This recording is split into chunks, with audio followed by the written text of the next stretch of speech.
Hello and welcome to an animated guide on how to beat one of Blizzard's tribute raid bosses to a small content creator from Manchester, UK, Preach from Preach Gaming, in one of Blizzard's hidden raids, the Sunken Studio, which can be found in the Sunken Temple and accessed after you have completed the attunement process. Do note that this raid can only be done with 8 players max. Let us begin. The fight consists of 2 phases and one short intermission phase in between. First order of business is never touch the walls, otherwise you will die. Always make sure that at least one player is in the boss's melee range, otherwise he will reset the fight. Also make sure that there is no more than 4 players in melee range, otherwise you will incur an AoE knockback which is powerful enough to push you to the walls. The fight starts with a medium AoE knockback. For this reason we start the encounter stacked up a bit. Then there's a raid-wide AoE. Stand in front of the boss to split the damage. Throughout this phase, the boss will rotate between these 2 abilities.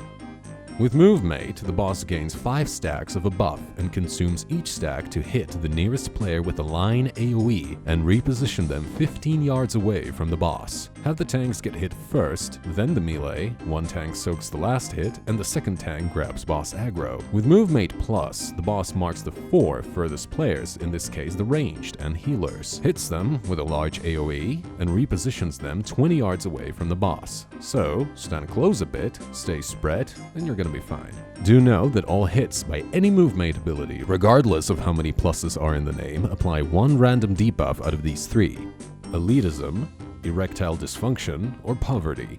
They all do a fixed amount of damage, which, however, is increased depending on certain conditions. With Elitism, the damage of the debuff is increased by the number of AOTC and cutting-edge achievements a player is missing from the past expansion and current expansion raid tiers. With Erectile Dysfunction, the damage of the debuff is increased by the item level difference between the target's item level and the highest item level in the raid group. With Poverty, there's extra damage based on the difference between the target's amount of gold in their inventory and the amount of gold in the inventory of the richest player in the raid group. That's it for Preach's abilities in Phase 1. Now let's talk about the ads. There's 3 of them, 4 on Mythic: the Unreliable Developer, the Shady Developer, the Spritzy Elemental, and the Blue Deviant on Mythic. Phase 1 ends when you kill these, or when the Elemental reaches the boss. You don't kill the Elemental because he is tagged as friendly, but that's the only exception. The Shady Developer casts Leveling Connoisseur, which buffs the boss's damage and cuts the Enrage timer short by 10 seconds per stack. Highly recommended that you always interrupt this. The Blue Deviant, which only appears on Mythic, appears in stealth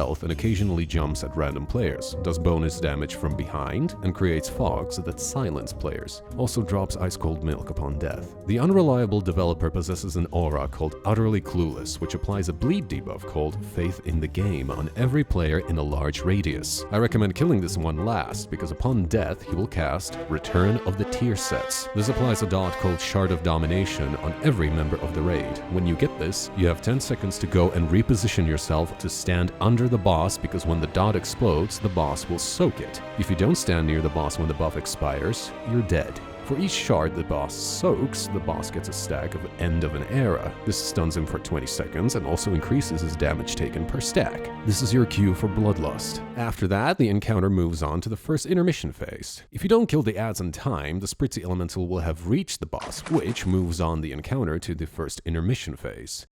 In this phase, the boss despawns and you have to deal with the following. An ad called Guild Leader Extraordinaire spawns and starts casting Fred's Guild Invite. Everyone stack underneath him to get invited to Fred's guild. Then he casts Fred's Politics, effectively killing anyone who is not in Fred's guild. This is just a check to see who didn't stand underneath the ad when he cast the Guild Invite. That's it. The next ability is Fred's Tree, and here's what happens. This is important. You will see 3 sets of orbs spawn, and it's crucial that you pay attention as to where they spawn. The first set is 2 orbs parallel to each other with a line in the middle that marks the safe zone. Then 3 orbs either here at the end of the safe zone line or here at the other end, and 4 orbs like this. Here is a simulation of what happens. Once the orbs are in place, a random player gets targeted for Fred's raid group.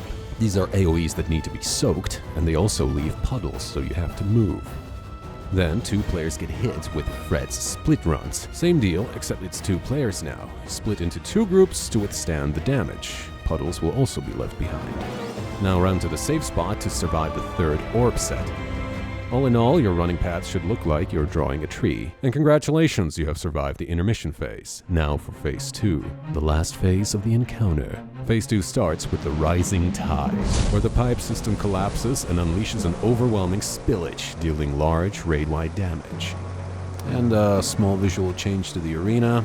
Say goodbye to your FPS if you have a crap computer. Here the boss will rotate between MoveMate++, a 300-degree cone AoE on the main aggro target. He will use this one twice, so tanks need to rotate. Next is the MoveMate++, a 90-degree AoE opposite to each other. Where they land depends on the boss's animation, so if his weapon is positioned like this, the AoEs will land here. Watch closely. Remember, every hit by one of these abilities applies one of these debuffs.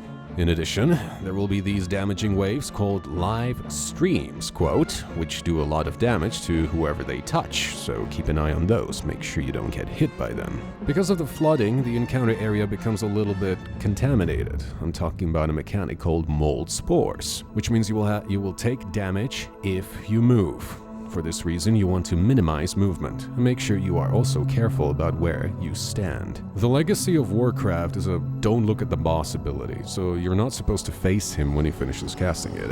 However, this ability is bugged, as it does 0 damage. However, there have been reports that if you get hit, it can crash your game, or even worse, corrupt your game files. So, better be safe than sorry, respect this mechanic as if it weren't broken. And that's pretty much it. This is everything about the Preach boss encounter, unless you're here on Mythic, in which case there is more to talk about in phase 2. In phase 2 on Mythic, Preach will alternate between 4 various combat stances, or forms if you will. These are Preach the Plague Inspector, Preach the Rodent Inspector, Preach the Inspector, and finally, Preach the Home Inspector. While in one of these forms, the boss gains access to 1 or 2 new abilities. As the Plague Inspector, the boss will open with this ability, which, for the love of God, I can't pronounce. All it does is deal raid-wide nature damage, and quite a lot of it, if I might add. Then he will perform a Cancer Inspection, which deals damage to everyone. The damage, however, is individual. It's calculated based on the amount of yards you've moved throughout the entirety of Phase 2.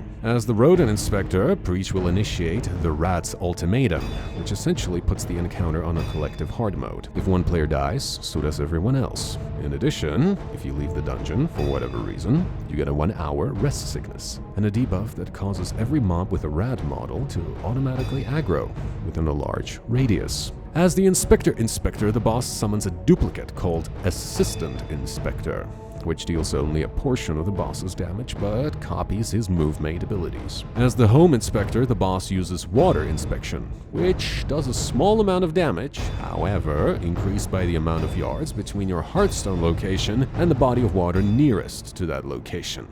Sounds stupid to me, but it is what it is. Thanks, Blizzard. And lastly, of course, regardless of the difficulty mode, after 11 minutes from the pull, Preach will use Requiem of the Bald, which completely floods the arena and kills everyone. Alright, and that's it. Take what you have learned from this guide. Go out there, kill the boss, and enjoy the loot.